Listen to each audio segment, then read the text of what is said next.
president also talked about the latest sort of trade war between them and China. Now, he knows it's hurting a lot of the farmers here, so what he announced here today was that he would be taking $16 billion from those tariffs that China has increased on farmers and their commodities here, and he's going to give it back to those farmers around the country. And that's because of all the flooding we've had in the area, but that's not because of the Missouri River. Actually, on the east side, it's because of the Mosquito Creek here, which you can see is rushing across Valley View Drive, which has been closed since this afternoon.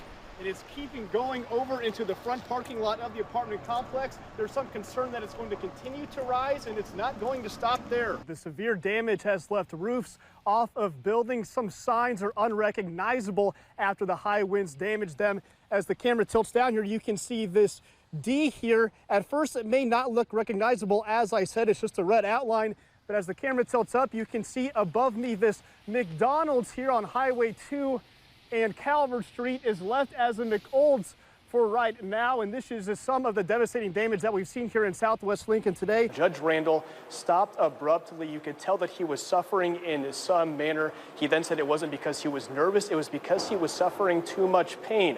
And just moments later, he was taken back to his chambers, and deputies eventually came in and took him out on a stretcher. Right now, we know that one is reported dead, another sent in critical condition to Nebraska Med after a shooting here on 134th Ave and Meredith. As you can see, Crime Lab is still on hand, as well as Douglas County deputies, as there was a call that came in just before 5 o'clock. Someone said that someone had been shot, then hung up the phone. Now, we were told by a passenger who was on that flight that they brought transit buses out to the plane to get people off, taking them 15 at a time. We had one passenger describe what it was like. He said once they hit the runway, they hit a patch of black ice, and it took an S shape as they headed down the runway and slid off to the side and just past the tarmac. He said it was actually so sudden that no one on the plane had any time to panic. I've counted so far 9 vehicles just within a 2-block radius here in South Omaha, all with this yellow notice on their windows. It's the city and police telling these car owners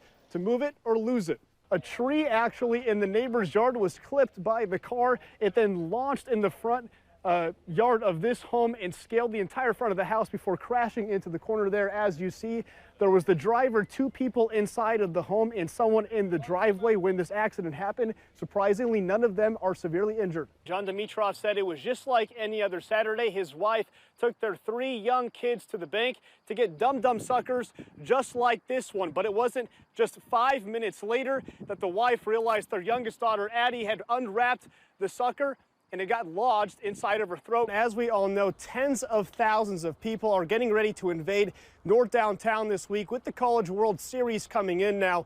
Some fans may leave TD Ameritrade after a game and look to catch an Uber or Lyft on their phone, but thanks to a new state law, they may have to wait a while to catch a ride. Aaron was riding his bike down 110th Street here, and when he hit Ida Street, he turned around the median to head back home.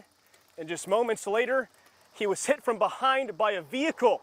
The vehicle fled the scene, and Aaron was left lying in the median with the handlebars lodged in his stomach. Mayor security cameras caught 2 individuals headed south on 35th Street, trying to break into cars at each home along the way.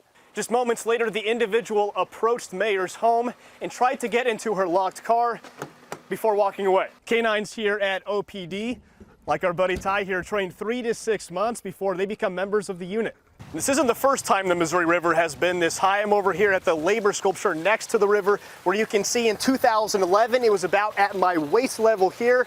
In 1952 was above my head. The woman who was just wearing a cutoff shirt and a pair of capri pants in the chilling temperatures made her way up to Lisa's doorstep, and the motion detector on her Ring doorbell made her aware that someone was at her front door. Ready to go, McKenna? Okay. So McKenna makes this walk, the 3 to 4 minute walk to her elementary school every morning, and since the incident, her mom is a bit concerned about how she's going to get there. Do you feel safe inside your own home right now? No. A glimpse at the commotion neighbors near the Douglas County Jail are dealing with. And we were told they don't allow the inmates to use that property up there. What a surrounding homeowner claims she was told by the county corrections office a year and a half ago when she and her family moved into their property. They're very loud, it's noisy. In just the past couple days, neighbors tell 6 News inmates at the county jail are let out on a fenced-in court that sits atop the corrections building to play basketball. At least that's what they're supposed to be doing. They're clearly watching.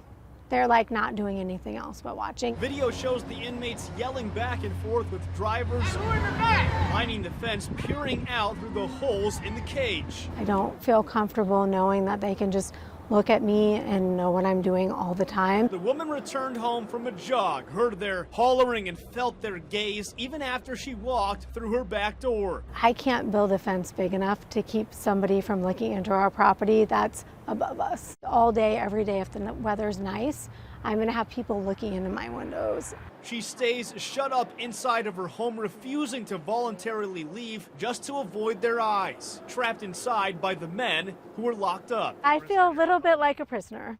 John and Lauren, Mayor Gene Stothard has talked about a few intersections around the city that are trouble spots for potholes, but chances are just driving around on your commutes, you've run into them pretty frequently. We talked to an auto body owner today who said this season for potholes has been the worst he's ever seen, as evidenced by this tattered tire you can see right here. These potholes are costing drivers a pretty penny. That's definitely a pothole right there. Potholes swallowing wheels on city streets and spitting them back out. I've been here 31 years. This is the worst I've ever seen it. Bernie Ehlers and the crew at Midwest Tire piling a mountain of pothole victims inside of the body shop. Non-stop, every day. Every day there's something. They don't have a chance against the potholes in town. This wheel here, this is a $700 wheel right there. That's ruined. A revolving door of tattered rubber ready to be replaced. Oh, every day. Every day, yeah. Tire damage, wheel damage, front end damage, the shields that go underneath the front, like the engine shield, those get ripped apart. Ehlers counts 24 drivers each day in the last week driving up to his garage looking for help. Frankie Ols's daughter Courtney wasn't lucky enough to avoid the crumbling craters. Her tire was completely shattered. It was 10:30 at night and her car was pretty low, so she didn't see the pothole. You just have to dodge them. When they're filled with water, they're even harder to see, especially when it's at night. It's almost like a mirage.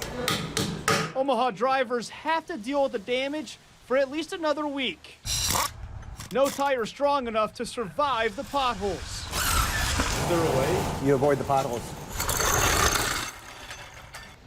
Now, Frankie's daughter Courtney had to have another tire on her car replaced. The auto body repairman told her that she was driving on borrowed time because her other tire could have popped at any moment, but luckily didn't. Frankie says she's wary about putting her daughter back on the road. She's 17. She's only been driving for about a year or so.